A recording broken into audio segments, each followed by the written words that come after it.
começar a nossa aula. Opa! Vocês já sabem, né, que eu sou careca? Então eu vou tirar a touca. Não adianta esconder, né? Então tá bom. Célia, você que tá rindo da minha careca aí, ora pra gente, por favor.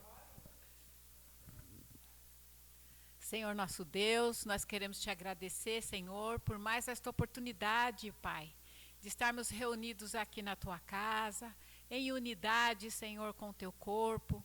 Senhor, nos ajude, Senhor, a entender a tua palavra, abre nosso entendimento pela capacitação do teu Santo Espírito, que nós possamos, ó Pai, viver aquilo que aprendermos aqui, que seja tudo para a glória do teu santo nome. Senhor, instrui o teu servo, capacita, dá inteligência, sabedoria do alto, para que tudo que ele vier trazer aqui hoje, Senhor, entra no nosso coração, para que nós possamos guardar e sempre te louvar e te exaltar, para a honra e glória do teu santo nome. É o que eu te oro, no nome de Jesus. Amém.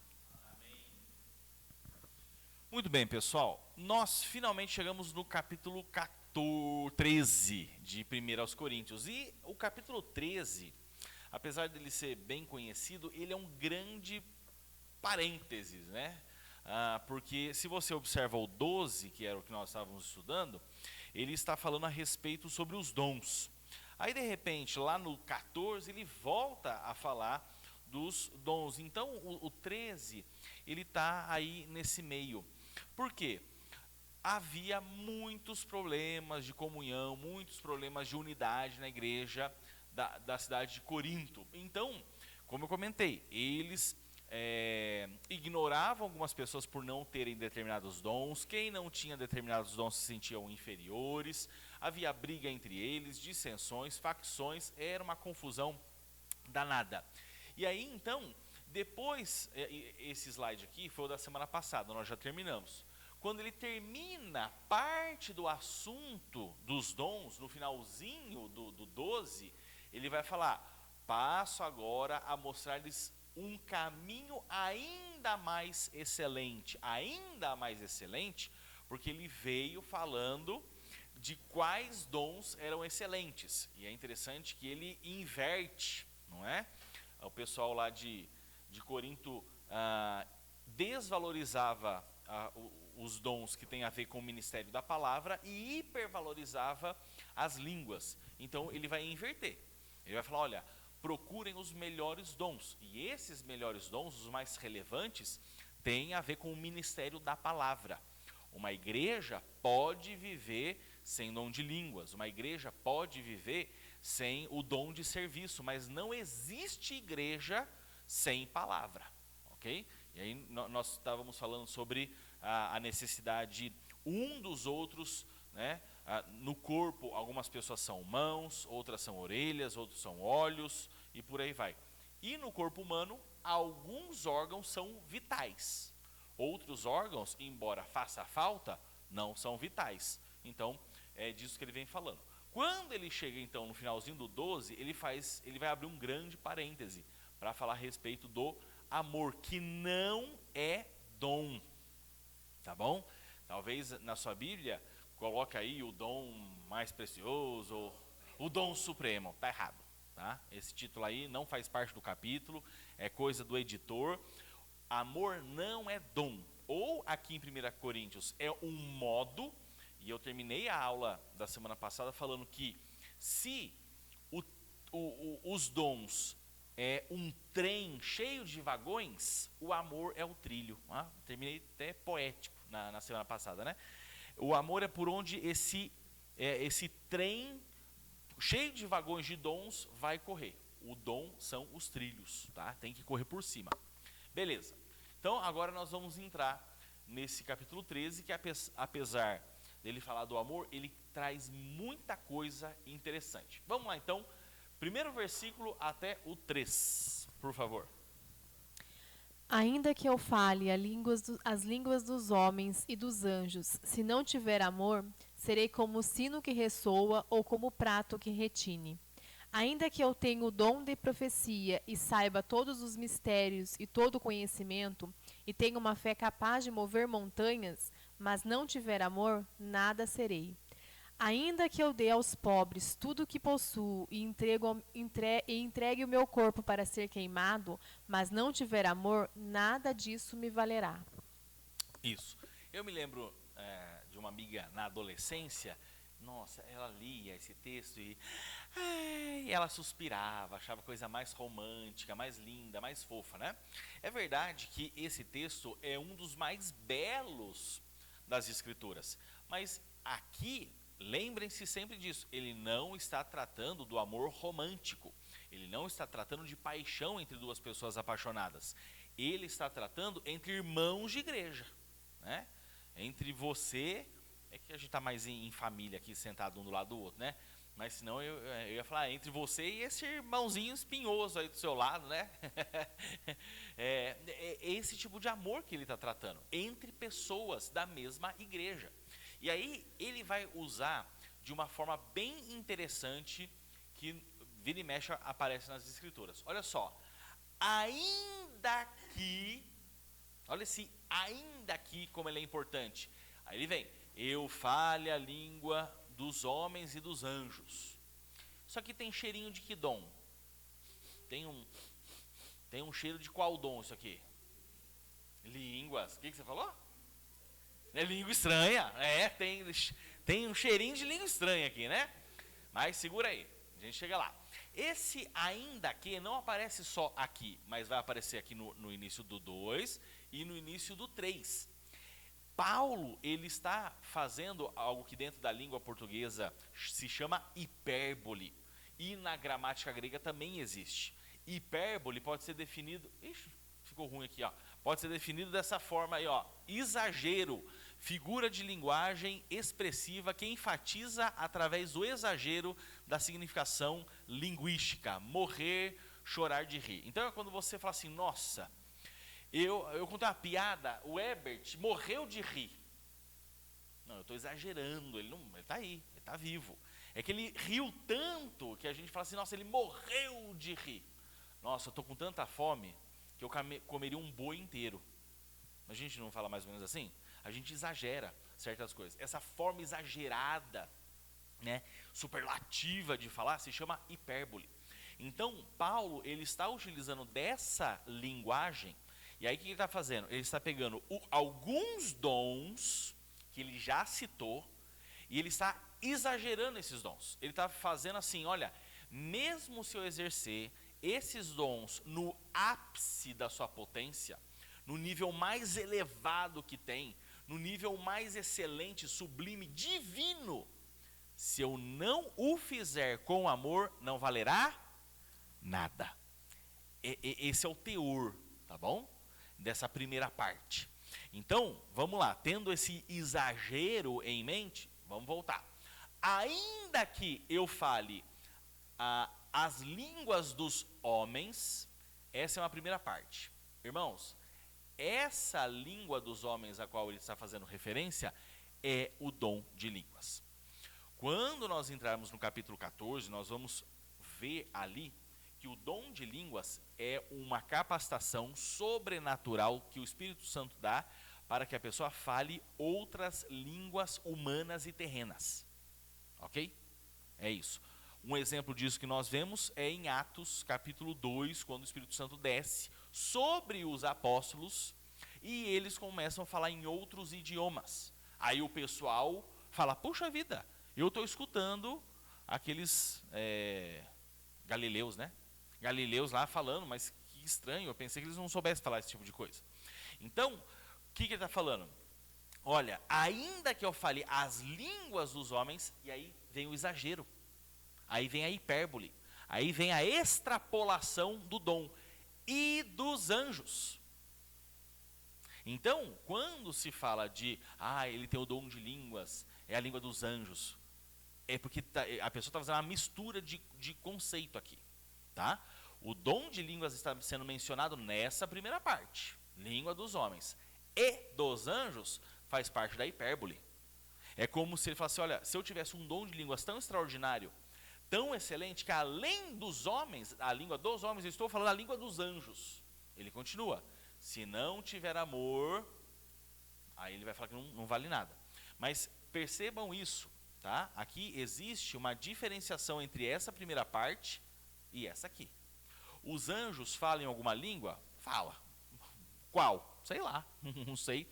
100% das vezes que ele apareceu para um profeta, que ele apareceu para um apóstolo, ele chegou e não falou Shalamacheia, Shalamanaias, Decantara, Zubi.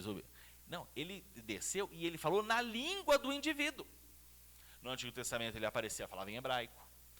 No Novo Testamento ele aparecia e falava em aramaico, em grego, não sei, depende com quem ele conversa, mas ele sempre vai falar na língua do indivíduo, tá? Então, é isso aí. No 14 a gente volta a falar mais sobre isso. Olha só, Thalita, abre, por favor, em 1 Coríntios 4:15. Passa o microfone para ela, Lidiane, por favor. Por quê? Porque aqui em 1 Coríntios 4:15 nós vemos a utilização de outra hipérbole. Não é a primeira vez aqui nessa carta que Paulo está utilizando de hipérbole. Ele já fez isso aqui no 4:15. Pode ler. Embora possam ter 10.000 tutores em Cristo, vocês não têm muitos pais, pois em Cristo Jesus eu mesmo gerei por meio do Evangelho. 10.000 tutores. Paulo está sendo um pouquinho exagerado, né? Isso é o quê? Hipérbole. Ele está falando de uma forma exagerada para salientar, é bastante. Uns 10.000. A igreja não tinha 10.000, quanto mais 10.000 tutores, né? Então é uma forma de linguagem que a gente encontra. Então, se você tiver o dom de línguas maravilhoso e fosse mesmo capaz de falar a língua dos anjos, se você não tiver amor, serei como o sino que ressoa ou como o prato que retine. Tanto o sino aqui como o prato, né, são objetos sonoros, metálicos, que não tem como ficar tocando melodias igual o piano, igual o teclado, igual um violão. É sempre a mesma batida, é sempre o mesmo som monótono, não tem variação, não comunica grandes canções ou eloquência artística, não, é sempre o mesmo sonzinho, dem, dem, dem, dem. Nessa época, tanto o sino como o prato, e aqui esse prato talvez seja mais um gongo, gente, não tinha ilustração melhor do gongo, tá? Então essa aqui dá pra ver que é um gonguinho, pequenininho, né? Mas pensa um gongão, um pratão gigantesco, né? Então quando fala do prato, ele está pensando no gongo. E o sino, ele é mais assim mesmo, né? Não tem muito mistério. Mas tanto o sino como o gongo eram utilizados no culto do deus Dionísio e Cibele. Se não me falha a memória, são duas divindades, que conforme esses deuses iam sendo adorados, esses sinos iam sendo tocados. Então, é interessante porque a cidade de Corinto e os coríntios conheciam o som. Eles conheciam esse tipo de instrumento, tá? Então, é legal você perceber que Paulo, ele pega algo da cultura, ele pega da própria cidade. O sino da matriz aqui toca? Não toca. De hora em hora, essas coisas, de hora em hora toca? Não toca, né? Em Amparo, a minha família, parte dela é em Amparo, e eu me lembro, quando eu era criança, tocava de hora em hora, e chega um ponto que você não escuta mais. O ouvido acostuma, né? É como se, então, Paulo tivesse pegado esse exemplo do sino da catedral, da matriz que toca de hora em hora, e colocado, então, no texto. Então, esses dois objetos, sino e o gongo, são objetos conhecidos, e ele está falando, olha, se você exercer o seu dom de línguas sem amor, não vai valer de nada. Vai ser um barulho chato, um som estridente que não comunica nada, vazio. O sino, ele é bonitão por fora, mas ele é oco por dentro, né? Então, a pessoa vai ser vazia da mesma forma. Então, aqui vem o primeiro exagero em relação ao dom de línguas. Vai vir um segundo exagero, ainda que eu tenho o dom de profecia. Eu recebo os mistérios de Deus. Tenho todo o conhecimento que vem do alto. Deus fala diretamente comigo. E olha, aí vai começar uma série de kai. Kai no grego é e, é um conectivo que vai somando informações. Então, mesmo que eu tenha o dom de profecia e, ó, exagero, saiba todos os mistérios. Mistérios dentro da Bíblia não é o mistério, não é assim, né? Mistério na Bíblia é algo que antes estava oculto por Deus e então depois ele pegou e revelou, tá? O que é Jesus é o mistério de Deus, porque isso estava oculto aos homens e de repente ele foi revelado. Isso é um mistério na Bíblia, tá bom? Então, se esse profeta tivesse todo o conhecimento e soubesse todos os mistérios já revelados por Deus, e, ó, mais uma soma aqui, e todo conhecimento, seja espiritual, seja o conhecimento científico, seja o conhecimento matemático, todo tipo de conhecimento, e, ó, tá somando, e tenha uma fé. Agora ele já colocou outro dom na parada, outro dom, a fé, capaz de mover montanhas. Então aqui ele está citando, mas quais dons? Quais dons ele citou agora no segundo versículo? Isso aí, dom de profecia e dom de fé. Esse dom de profecia é a profecia que eu falei para vocês, que é da pessoa ter a capacidade de ter a mensagem divina e transmitir. E esse dom de fé aqui, como eu mencionei, não é a fé salvadora. É a fé convicta de que Deus vai fazer coisas específicas. Lembram dessa aula? Jesus vai falar em determinado momento, se a pessoa tiver a fé do tamanho de um grão de mostarda, vai dizer para essa árvore, saia daqui e se plante no mar. Ou vai dizer a essa montanha, saia daqui e se jogue no mar. A fé, para acontecer esse tipo de coisa, tem que ser uma fé específica, né? Então, quando os apóstolos curavam pessoas, né, além do dom de cura, ele tinha esse dom de fé de que, repreendendo a doença em nome de Jesus e chamando a cura, aquilo iria acontecer com aquela pessoa, né? É uma fé específica. Então ele vai citar aqui essa capacidade, fé capaz de mover montanhas. E aí ele conclui essa sentença com a mesma do anterior. Mas não tiver amor, nada serei. É interessante isso aqui, o raciocínio que ele está construindo. Porque quantas vezes nós vemos pessoas ilustres na igreja, ou pessoas ilustres em outras igrejas que têm dons extraordinários, mas a pessoa é chata, azeda, crica que só, não tem amor nenhum, não tem misericórdia nenhuma, não tem tato nenhum com pessoas, né? E entra assim, parece que tá flutuando na igreja, né? Você conversa com a pessoa se move até na câmera lenta, assim, parece que ela está flutuando. Mas você fala, sai daqui, ó, você acha muito artificial. Vocês já conheceram gente assim? Né? A pessoa acha assim, que é levita, né? Levita não porque toca, mas é porque ela levita, né? É tanta santidade que ela sai levitando por aí. Aí depois que você conhece, fala, nossa, nego chato pra caramba, hein? Enfim, fecha parênteses do pastor. Versículo 3, ele continua nisso. Ainda que, olha a hipérbole, eu dê aos pobres tudo o que possuo, e olha só, ó, tem várias coisas aqui. Que dom será que é esse aqui, ó? Eu dê aos pobres tudo. Tinha o dom de caridade? A gente chegou a ler? Ou foi de socorro? Não, mas acho que teve um dom que vê aí na listinha de trás aí, deve ser o de prestar socorro. Prestar ajuda, né? Pronto, é isso aí mesmo. Que dependendo da tradução, é socorro. No seu tá socorro, Célia?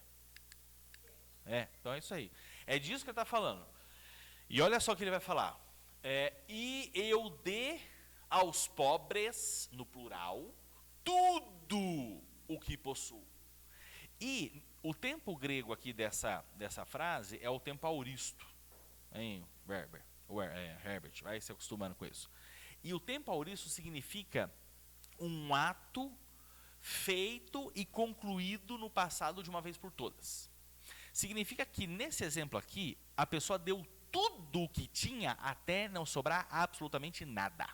Ela deu tudo e não tem como continuar dando. Não é que ela ficou com uma migalhazinha, não. Ela deu até a migalha. E ela repartiu tudo que tinha para vários pobres, para poder beneficiar o máximo de pessoas possíveis ao redor dela. E não só isso, ela foi além. Ó, mais um cai aqui. E entregue o meu corpo para ser queimado. Gente, se eu fizer uma enquete aqui, de todas as formas que você não quer morrer, a que mais vai ganhar é a queimada. É, não é? Todo mundo tem pavor de morrer queimado, né? Não, queimada é pior. Para as pessoas não morrerem queimadas, isso acontece, né? As pessoas, elas preferem pular de onde elas estão, é ou não é? Quando tem prédio pegando fogo, é batata, alguém sempre pula. Então, esse tamanho desespero do fogo. E eu pensei nisso aí também, né? Recentemente aconteceu um acidente e fizeram isso. É aquele desespero. Torre Gêmeos. É aquela avaliação, quero morrer como? A pessoa pula. Então, olha só, se a pessoa fosse tão doadora, tão, a ponto de não só entregar os bens aos pobres, mas entregar o próprio corpo para ser queimado. Se ela o fizer sem amor, nada disso valerá. Mas tem gente que entrega o corpo para ser queimado? Pior que tem. Tem muita gente que taca fogo no corpo por causas sociais, causas ambientais, causas religiosas, né? Mas muitas vezes esses extremismos é obra. Dentro da cabeça da pessoa é porque ela é muito boa, ou porque a divindade vai recompensar de alguma forma, não é? Mas não é por amor pelas outras pessoas, é por elas mesmas, não é?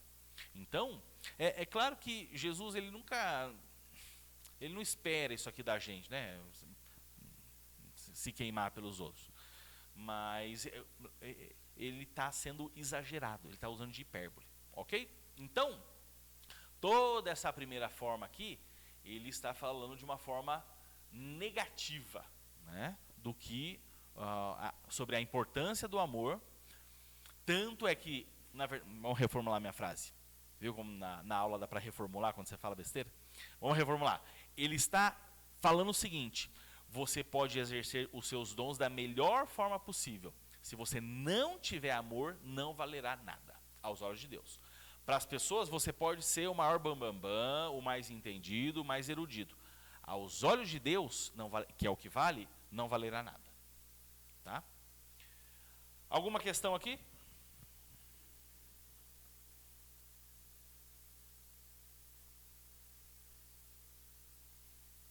Trechinho pequeno, mas bem rico, né? Nada? Tudo certo? Então tá bom. Vamos lá. Opa. 4-7. O amor é paciente, o amor é bondoso. Não inveja, não se vangloria, não se orgulha. Não maltrata, não procura seus interesses, não se ira facilmente, não guarda rancor. O amor não se alegra com a injustiça, mas se alegra com a verdade. Tudo sofre, tudo crê, tudo espera, tudo suporta. Olha, como eu mencionei no início, esse texto não está pensando em casais casados, mas é lógico que se aplica, tá bom?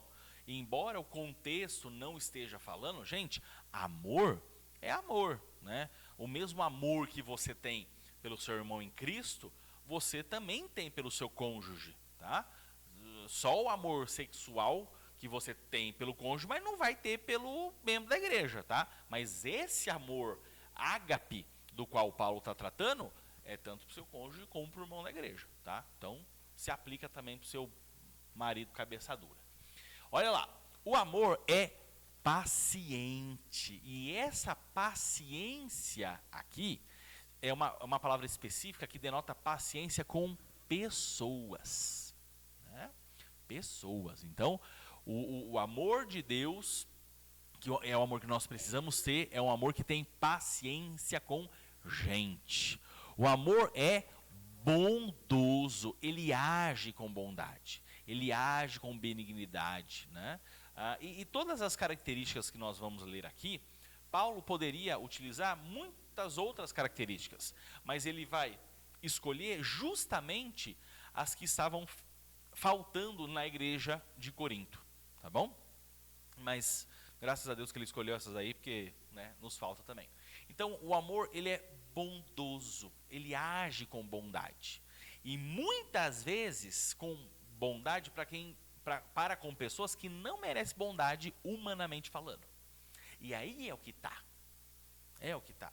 Muitas vezes as pessoas não merecem a nossa paciência, mas nós não somos chamados para retribuir o que elas merecem. Quem é o vingador é Deus. Deus é o Deus da vingança, não nós. A nós nos cabe a paciência. A nós nos cabe a bondade. A justiça, e sei lá do quê, isso aí deixa na mão de Deus, tá? Essa parte de bondade nos cabe. O amor não inveja. E aqui tem um quesinho de ciúmes, tá bom? A ideia também da inveja caminha de mão dado com ciúmes. Ué, por que aquele irmãozinho pode fazer aquilo ali na igreja e ninguém fala nada, e o dia que eu fiz reclamaram? Ué, mas por que ele pode ser líder do negócio e o dia que eu quis ser líder não deixaram? Por que quando aquele irmãozinho dá aquela ideia, todo mundo ouve, quando dou a minha ideia ninguém me escuta? Então, tá vendo que tem uma mistura de inveja com cobiça, né? Então, o amor não faz isso. O amor, ele se alegra com todos, né? Ele não se vangloria. E é legal essa palavra, porque no dicionário grego significa que a pessoa ela se vangloria de nada. É uma pessoa que se gaba de nada, né? Ela não tem nada. Sabe aquele pastelzão de feira gigante? Você fala, nossa, eu vou passar bem. Na hora que você vem do óleo pingando assim, aí de repente fica sequinho, bonito, saindo fumacinha, bitelão grosso. Na hora que você morde, você fala, ué, tem nada dentro? É um pastel cheio de vanglória. É uma glória vazio. É uma glória vazio. Só tem aparência. Gente tem muito papo, muito gogó espiritual. Não, porque eu já fiz isso, porque eu já fiz aquilo outro, porque eu já preguei não sei na onde, porque eu já exorcizei não sei quem, porque eu já ressuscitei um morto.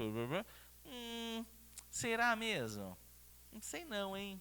Eu acho que essa glória aí, acho que não é bem assim que você está contando. Gente de muito papo, vanglória. O amor não faz isso. Não se orgulha. Aqui é a pessoa que é boa de lábia, gosta de, não, porque eu já fiz, eu preciso receber os louros, né? Quando eu cheguei nessa igreja aqui era tudo mato, ó, eu que capinei, eu que joguei os fundamentos aqui e tal. E ele não se orgulha. E o orgulho é aquela coisa assim, né? Eu sou melhor que você, né? Claro que ele não vai falar diretamente dessa forma, mas é aquela pessoa. Aqui, a pessoa, ela se gaba dos feitos dela, na vanglória. O orgulho é eu sobre você. Ah, Célia, você tinha que aprender comigo como é ser tesoureira, Célia. Não, porque se eu fosse você, eu faria assim, assado, porque não, tia Célia, tesoureira, brincadeira. Então, é uma pessoa que se sobrepõe à outra. O amor não maltrata. Gente, e se tem uma coisa que no meio do relacionamento de pessoas existe isso, o maltratar, seja por caretas, seja por comentários, por piadinhas. Existe muita maldade muitas vezes entre os crentes, né? Entre os adolescentes. A gente vê que os adolescentes gostam de se espetar, se zoar, né? E às vezes pode ter um ranço. Entre os adultos também acontece isso, né? Pode ter um ranço lá no fundinho, um retrogosto de ranço da pessoa, e você demonstra isso através de piadinha, através de cutucada, comentários ácidos, né? Mas eu só estou comentando isso porque nós somos maduros na fé, eu só estou comentando para a gente poder orar depois, né? Ah, tá, aqui, sei. Né? Então essas maldades, né? Tratamento maldoso. Não procura seus interesses, né? Vai caber aqui também, né? Não se ira facilmente. Aqui é legal pelo seguinte, a ira em si não é pecado. Não é pecado ficar irado. Tanto que o apóstolo vai dizer, irai-vos, mas não pequeis. Então você pode ficar irado. Deus, poxa, Deus se ira, gente. Jesus fez um chicote, saiu dando, né, espantando todo mundo do templo, ele ficou irado, mas ele nunca pecou. Então, mas a recomendação aqui, olha, é que o amor, ele não se ira facilmente, mas o amor se ira. Não está falando que o amor não se ira, não se ira facilmente. Tem hora, meu irmão, tem hora que o amor precisa se irar, senão fica um amor banana. E o amor banana já deixou de ser amor, é ou não é? Né? Então tá bom. Não vou dar exemplo não, melhor não.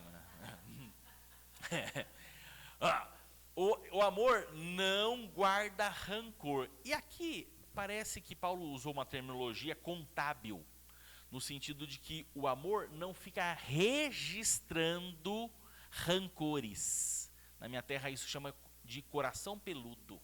A pessoa que guarda rancor, né? O dia que aquele fulano falou tal coisa. Dia 12 de abril de 2023, o Marcelo falou aquilo para mim. Passou mais um tempo, Marcelo pisou na bola. Dia 3 de junho de 2024, ele falou tal coisa. 15 de fevereiro de 25, e Marcelo pisou e vai registrando aquilo no coração. Para em algum momento, isso vai se voltar, né, da minha parte, contra o Marcelo em maltratar, em rancor, em ira. Então, o amor, ele não fica guardando registro de mágoas no coração. Ele perdoa, ele deixa para lá, ele esquece essas coisas. E aí ele vai. 6. O amor não se alegra com a injustiça. O amor não deve se alegrar com a injustiça. Ou melhor, o amor verdadeiro, ele não faz isso. Quando alguém é injustiçado, bem feito, vai, dá e toma. Não. A pessoa se entristece junto com ela, né? Não se alegra com a injustiça. Mas, aí vem o contrário, se alegra com a verdade. E aí, finalizando, tudo sofre. Esse tudo sofre significa tudo cobre, né? Então, ele cobre as ofensas, ele cobre a traição, ele cobre as mentiras, ele sofre essas coisas, ele aguenta, ele passa por essas coisas, ok? Ele tudo crê, no sentido de que ele dá um voto de esperança, né? E ele trabalha junto com tudo espera, né? Ele crê que não é o fim, ele crê que Deus pode fazer alguma coisa, ele crê que Deus vai transformar essa situação, e ele tudo espera, ele dá um voto de confiança, de que a pessoa vai poder melhorar. Então tudo isso trabalha junto com a paciência, e por último ele tudo suporta. E esse suporta é a ideia de alguma coisa sendo sustentada, segurada mesmo, né? É a figura do soldado que no momento mais intenso da batalha, no momento mais crítico da batalha, gente gritando, morrendo, sangue voando para cima, ele está lá, ele não bate em retirada, ele mantém a sua posição, ele suporta aquilo, tá? Tudo isso aqui era o que estava faltando na igreja de Corinto, né? O pessoal não estava suportando nada, o pessoal não estava esperando nada, o pessoal estava feliz da vida com as injustiças, estava todo mundo se maltratando, a inveja comia solto, porque fulano tinha dom, outro não tinha dom, né? E cada um cuidava dos seus próprios interesses, tanto que o pessoal arrastava os irmãos para o tribunal, é ou não é? E aqui guardava muito rancor e por aí vai.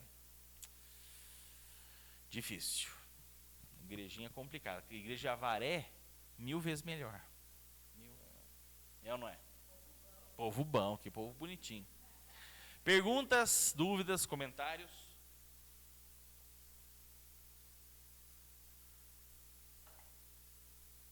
Confissões de pecado?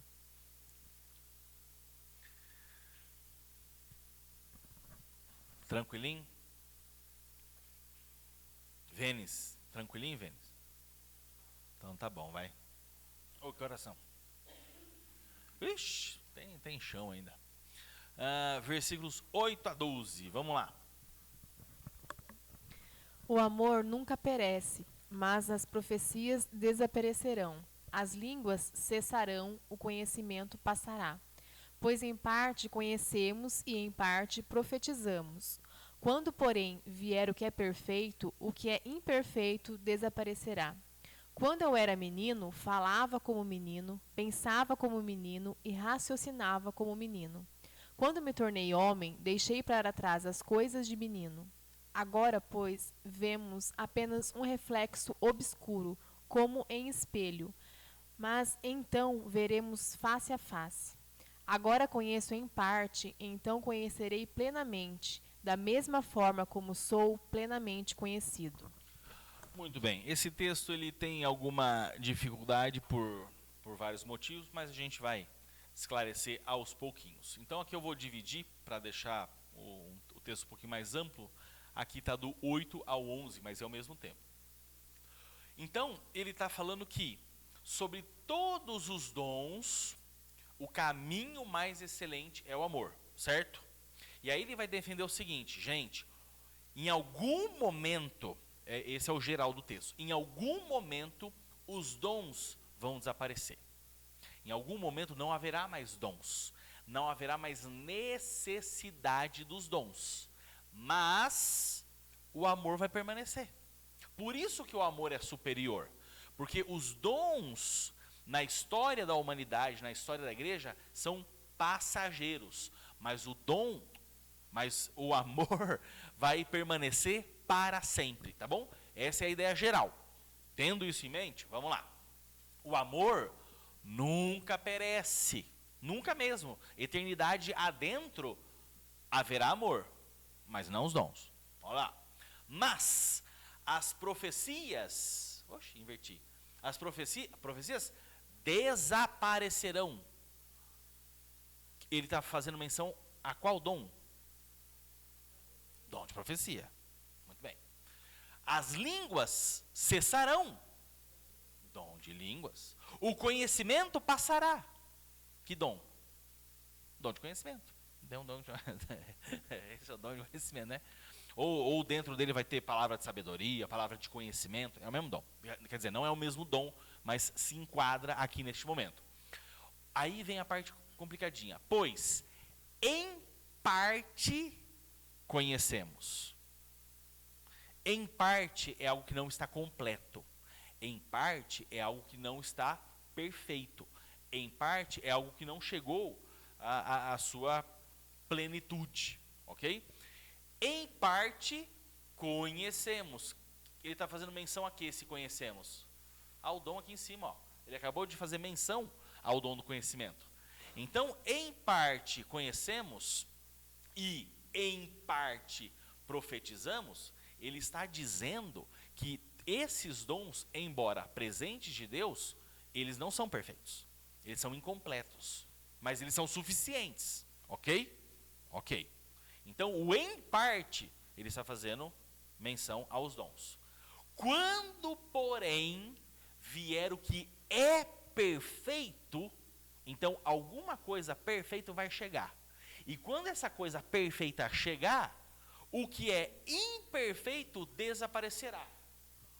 O que é o imperfeito nesse contexto aqui? Os dons. Porque os dons são em parte. Em parte, dom de conhecimento. Em parte, profetizamos. Tudo isso é incompleto, é imperfeito. Mas um dia vai chegar o perfeito. A gente já vai falar que perfeito que é esse. Quando esse perfeito chegar, tudo que é imperfeito, que são os dons, porque eles são em parte, eles vão desaparecer. Pergunta, Juliette, o que é o imperfeito? Imperfeito do subjuntivo? Né? E essa é a grande pergunta. O que é o imperfeito? O que é o imperfeito? Eliane, o que é o imperfeito? Ai, meu Deus, é verdade, é verdade. A pergunta é o que é o perfeito, né? O que é o perfeito? Jesus acertou a resposta. Você andou estudando 1 Coríntios? Maravilha. Então, tem algumas opções foram levantadas ao longo da história. A primeira é o cânon. O cânon, isso é, a Bíblia. Então, algumas pessoas pensaram o seguinte: quando a Bíblia for completada, então os dons não serão mais necessários. É meio capenga essa ideia, porque o texto não vem falando sobre as Escrituras. E de repente manda uma dessa, e de lá para cá, os dons estão aí. Os dons estão aí, sendo utilizados, exercitados, então os dons estão aí. Então, pelo jeito, não é.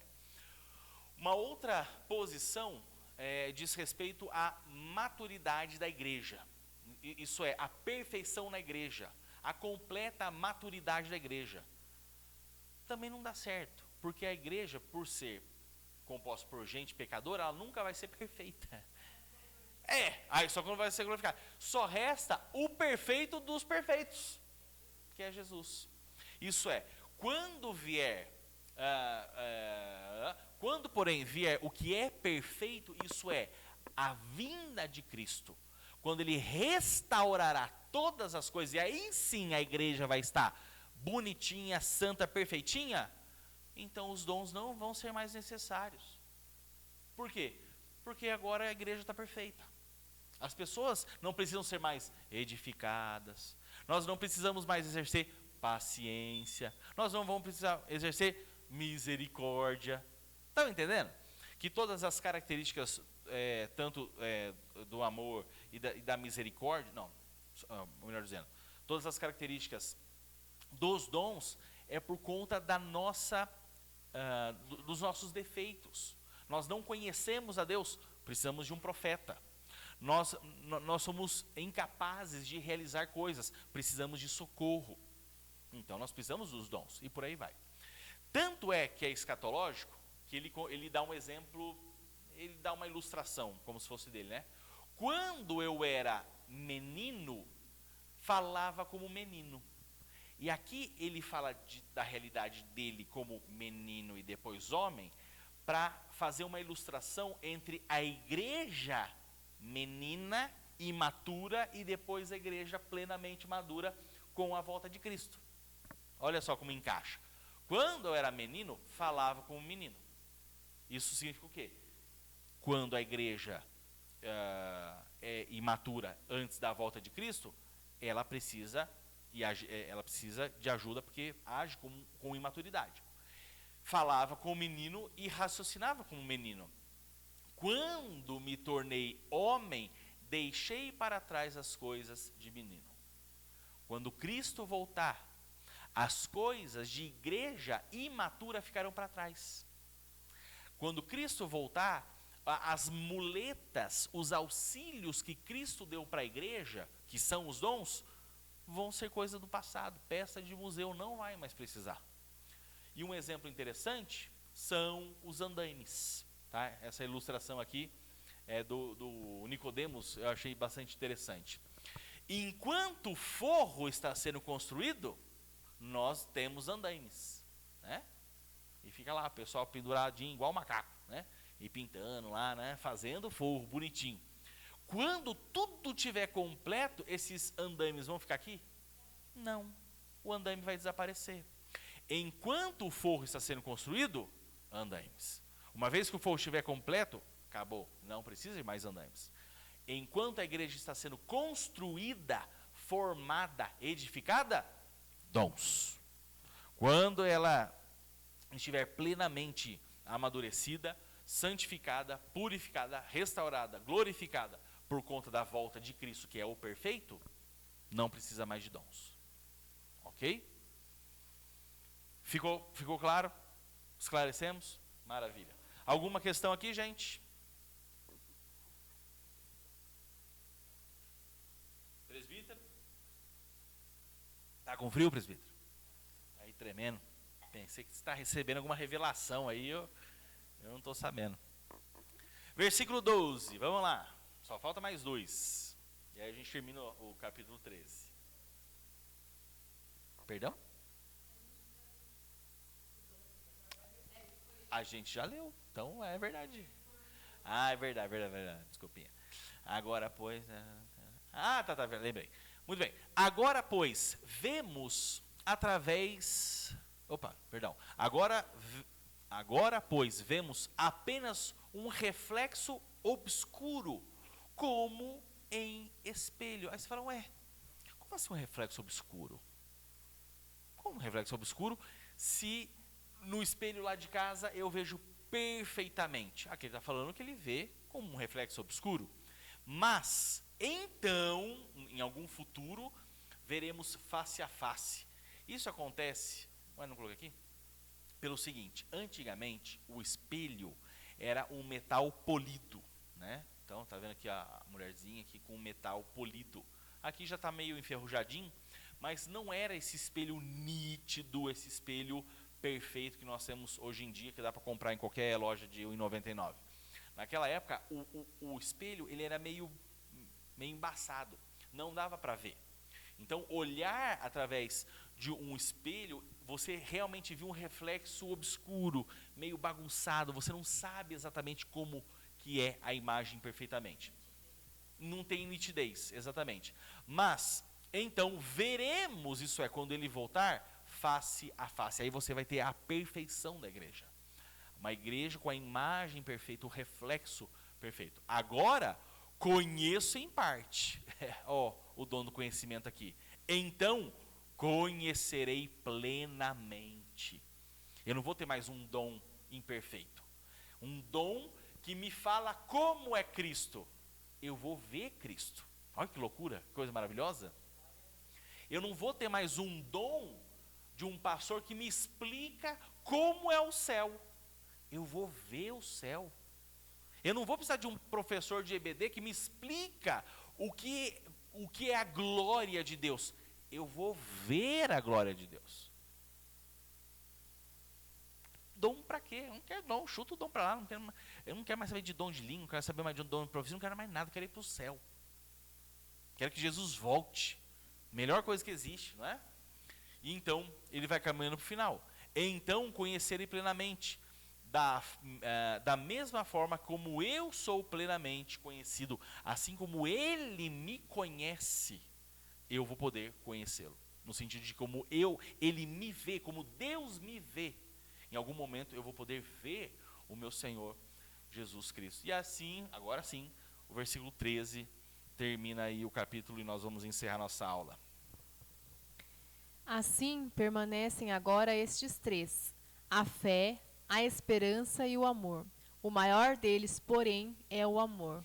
Isso, assim permanecem, isso é, existe uma importância, uma proeminência, uma relevância muito maior nesses 3. A fé, que é a fé salvadora, não é a fé que salva, a esperança, e essa esperança aqui tem a ver, não é aquela esperança de ganhar na Mega Sena, é a esperança de quem espera. Isso é esperança, a pessoa está esperando a volta de Cristo, esperando a ressurreição dos mortos, esperando o novo céu e nova terra. É isso. E o amor. E o maior deles é o amor. O maior deles é o amor. Sabe por quê?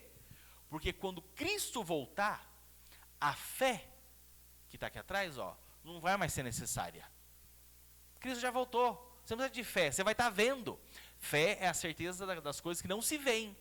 Você vai ver a glória, você vai ver Deus, você vai ver os santos, a Nova Jerusalém, você vai ver. Esquece fé, não precisa de mais fé, nem isso precisa de fé. Esperança, para que esperança? Você já chegou. O que você estava esperando, já não está mais esperando, já se realizou. Mas o amor vai durar toda a eternidade. Vai estar todo mundo assim no céu. Mais redundância no céu. Por isso que você percebe a relevância do amor. O amor é muito mais relevante que os dons, muito mais relevante que a fé nesse sentido aqui, né? O amor é muito mais relevante que a própria esperança nesse sentido aqui, tá? Muito bem, interessante, né? Capítulo 13 é bem legal. Perguntas, comentários, dúvidas? Fala, Marcelo. De boa?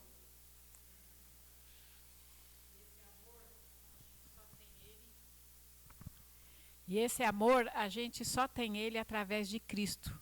Porque só ele é capaz de gerar dentro de nós esse amor pelos irmãos, pela obra e por tudo aquilo que a gente faz quando é servo de Deus.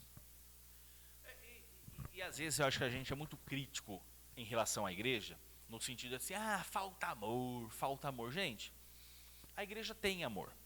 Porque se o mínimo de amor não existisse entre nós, não sobraria na face da terra uma igreja. Uma igreja. Algum amor, ele pode ser falho, ele pode ser imperfeito, mas a igreja, ela se ama. Essa igreja se ama. As igrejas sérias que existem por aí, elas se amam. Porque senão, não existiriam. Não existiriam mais. Né? Pela briga, pela inveja, pela competição. Né?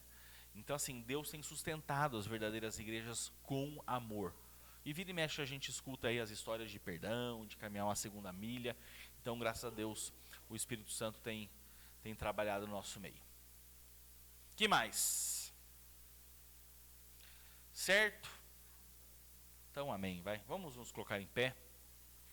Vamos orar com o nosso irmão Venismar, agradecendo ao Senhor e encerrando mais essa aula. Senhor Jesus, meu Deus, meu Pai, o Senhor nos trouxe aqui com esse propósito de aprender mais e mais sobre a Tua Palavra, e que em nome de Jesus tudo aquilo que foi falado tenha feito diferença nas nossas vidas, e que nós possamos viver realmente sobre tudo aquilo que foi falado. Senhor meu Deus, obrigado por o Teu grande amor para com cada um de nós, e por favor, prepare cada dia mais os nossos corações, as nossas vidas, para a vinda gloriosa do Teu Filho muito amado, Jesus. Perdoe também, Senhor, os nossos pecados. No nome santo de Jesus que eu oro e te agradeço. Amém. Amém. Deus abençoe, meus irmãos. Até domingo.